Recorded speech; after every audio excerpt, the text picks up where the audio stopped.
2011 में संतोष हेगड़े कर्नाटक लोकायुक्त युक्त के हेड रहे। 2011 में एक खबर ब्रेक करते हैं रिपब्लिक ऑफ बेलारूस, जिसके अंदर 23 मिलियन टन की इलीगल माइनिंग की जाती है, यानी अवैध खनन।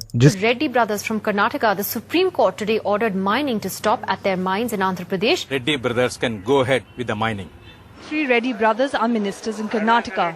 Their clout first ensured a majority to the BJP government. Karnataka के पूर्व पर्यटन मंत्री जनार्दन रेड्डी और उनके भाई को 14 दिनों की न्यायिक हिरासत में भेज दिया। रेड्डी पर अवैध खनन और वित्तीय अनियमितता के मामले दर्ज किए गए।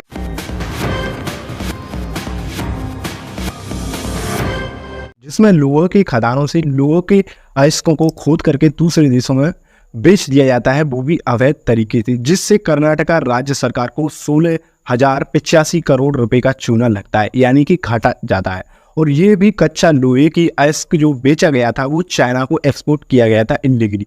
स्कैम के पीछे जिन 3 बंधुओं का हाथ था, जिनको कर्नाटक के अंदर वो पूरे देश के अंदर रेड्डी ब्रदर्स के नाम से जाना जाता है। ये 3 भाई हैं, सोमशेखर रेड्डी, करुणाकर रेड्डी, जनार्दन रेड्डी। इसमें जनार्दन रेड्डी मेन है और इनके पीछे 2 काम करते हैं। दरअसल इनकी स्टोरी आज हम इस वीडियो के अंदर जानेंगे, किस तरह से सेंट्रल गवर्नमेंट और स्टेट गवर्नमेंट के साथ में मिलकर के ये इतना बड़ा स्कैम करने में सफल हो पाए। जनार्दन रेड्डी, ये है जनार्दन रेड्डी, जिन पर सुप्रीम कोर्ट ने अपने ही होम डिस्ट्रिक्ट यानी कि बेल्लारी के अंदर एंट्री करने पर बैन लगा दिया है। लेकिन इनके भाई हैं सोमशेखर रेड्डी, 2018 में इलेक्शन कैंपेन कर रहे हैं नरेंद्र मोदी के साथ में, और नरेंद्र मोदी कुछ यूं कहते दिखाई दे रहे हैं, यानी कि एक तरफ तो ये भ्रष्टाचार के खिलाफ लड़ते हैं, लेकिन भ्रष्टाचारियों को अपनी पार्टी में मिलाते हैं। यही तो प्रधानमंत्री की रणनीति मेरे समझ में आज तक नहीं आती।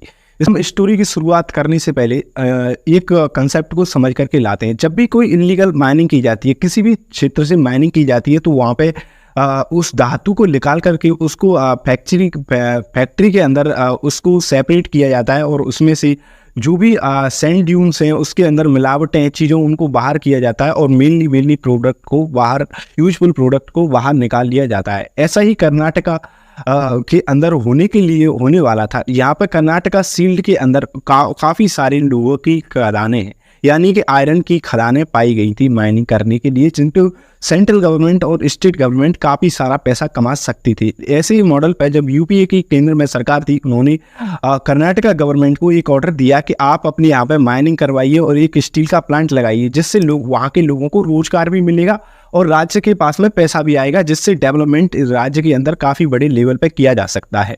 लेकिन कर्नाटक गवर्नमेंट ने ये कहते हुए यूपीए गवर्नमेंट को मना कर दिया कि हमारे पास इतने फंड नहीं है कि हम स्टील मैन्युफैक्चरिंग का प्लांट लगा सकें। आपको बता दें कि स्टील बनाने के लिए लोगों की सबसे ज़्यादा ज़रूरत पड़ती है, और कई सारे मेटल्स उसमें मिला दिए जाते हैं, और अन्य मेटल्स को मिला करके उस स्टील का निर्माण किया जाता है, जिसमें सबसे बड़ा हिस्सा आयरन का रहता है।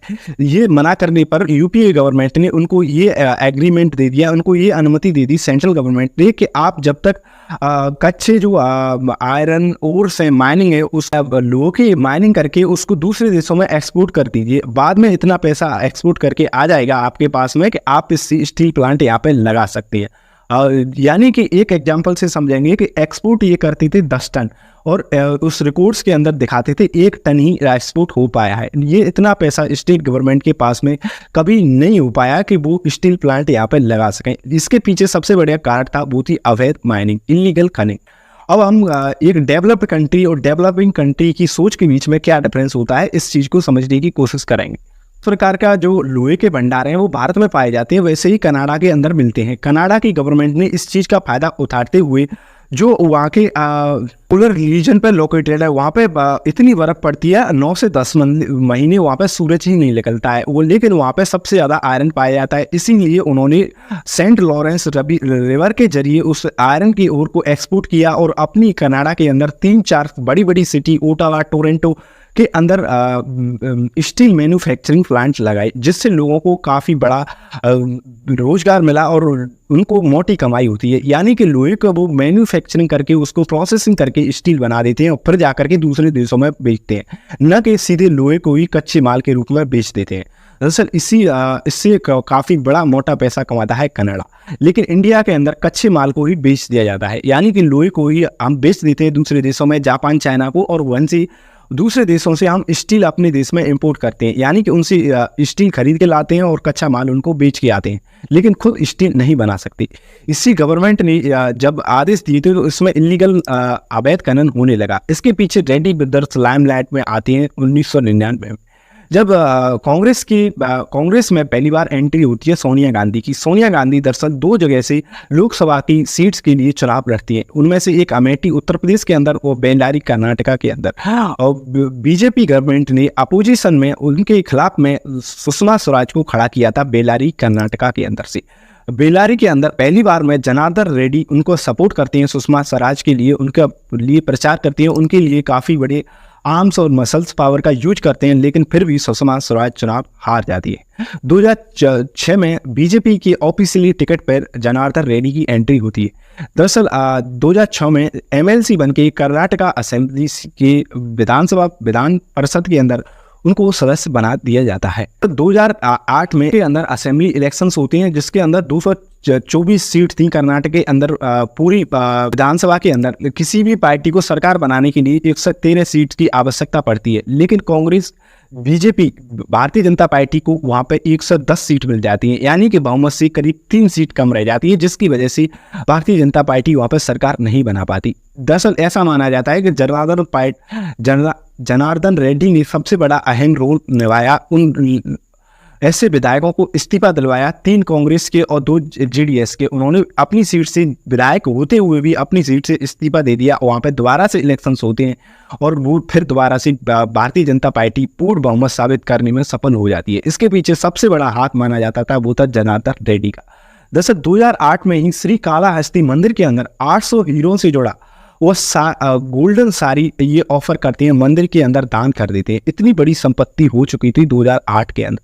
2009 में श्री वेंकटेश्वर मंदिर के अंदर ये 45 करोड़ का एक हीरो से झगड़ा हुआ मुकुट दान कर देते हैं। जब ये लाइमलाइट पे इस तरह से ये आने लगती है, मीडिया के अंदर सबकी नज़र इन पे हो जाती है, तो उनको शक होता है कर्नाटक की लोक आयुक्त टीम को। उनके उस वक्त पे अध्यक्ष हेड थे संतोष हेगड़े, उनके लिए एक सैल्यूट तो बनता है। ऐसे ऑफिसर्स के लिए वो करप्ट नहीं हुए, उनको कितनी कोशिश की गई होगी उनको डराने की, धमकाने की, उनको खरीदने की, लेकिन वो बिके नहीं। ऐसे भी ऑफिशियल्स होते हैं, ऐसे ऑफिसर्स होते हैं जो अपनी पद की गरिमा को खोकर के लिए चंद पैसों के लिए बिक जाते हैं, सिस्टम के आगे झुक जाते हैं और पैसे खरीद करके उनके लिए काम करने लग जाते हैं। लेकिन संतोष हेगड़े ऐसे नहीं थे।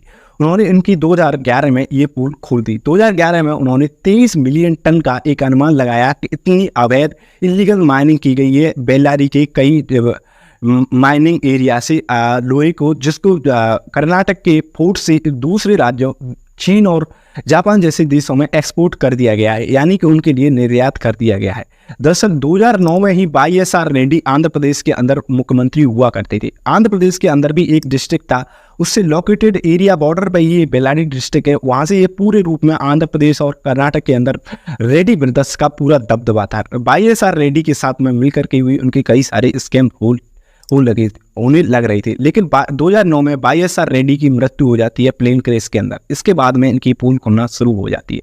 एम्पावरमेंट कमेटी भी इस चीज़ की जांच करती है और ये पूरी रिपोर्ट सच निकलती है। आपको ये जानकर के ताज्जुब होगा कि 2011 में जनार्दन रेड्डी को साम्राज्य बनाने के लिए और राज्य सरकार से इतने रुपए लूटने के जुर्म में जेल में डाल दिया जाता है, लेकिन 2011 में ही वही बीजेपी गवर्नमेंट उनसे सारे रिश्ते खत्म कर देती है। वहीं 2014 में लोकसभा इलेक्शन से पहले ही रेड्डी ब्रदर्स, जो 2 ब्रदर्स बचे हुए, उनकी दोबारा से बीजेपी में एंट्री होती है YS येदियुरप्पा के जरिए। अब ये येदियुरप्पा के जरिए कर्नाटक के अंदर इलेक्शंस लड़ते हैं, लेकिन इलेक्शंस में 2014 में एनडीए की गवर्नमेंट बनती है केंद्र में और 2015 में जनार्दन रेड्डी को बेल दे दिया जाता है। जनार्दन रेड्डी कुछ दिन राजनीतिक वनवास में रहते हैं। 2018 में फिर होते हैं, वहाँ पे सोमशेखर रेड्डी जो जनार्दन रेड्डी के भाई हैं, वो बेल्लारी सीट से चुनाव लड़ते हैं। अब चुनाव लड़ते हैं, इसके प्रचार करने के लिए नरेंद्र मोदी भी वहाँ पर जाते हैं और वो कुछ इस प्रकार से भाषण देते हैं, आप देख सकते हैं। लेकिन 2023 में फिर यहाँ पे कर्नाटक के अंदर असेंबली इलेक्शंस हुए थे, वहीं पे जनार्दन रेड्डी ने एक नई पार्टी बना करके अपने लिए तैयार कर ली थी। उसका परफॉर्मेंस काफ़ी अच्छा नहीं रहा है, जैसे उन्होंने इतने मेंबर खड़े हुए थे वो जीत नहीं पाए, लेकिन फिर भी इतने बड़े खनन माफिया, इतने बड़े 16,085 करोड़ का घोटाला करने वाले आज इस देश के अंदर बेल पे घूमते हैं बाहर और उनको सरकार भी संरक्षण देती है। आप सोच सकते हैं इस सिस्टम का, जिसमें पूरे इसको आप क्रिमिनल कहेंगे या देशद्रोह कहेंगे, उसके खिलाफ में एक भी सेडिशन का, देशद्रोह का आरोप नहीं लगाया जाता है, क्योंकि हमारा पैसा उसको बेच करके और इतने बड़े शान शौकत के साथ में ऐसे मिनिस्टर जिंदगी जीते हैं। इनके बारे में आप क्या कहना चाहेंगे? वीडियो के कमेंट पे तो बता ही सकते हैं।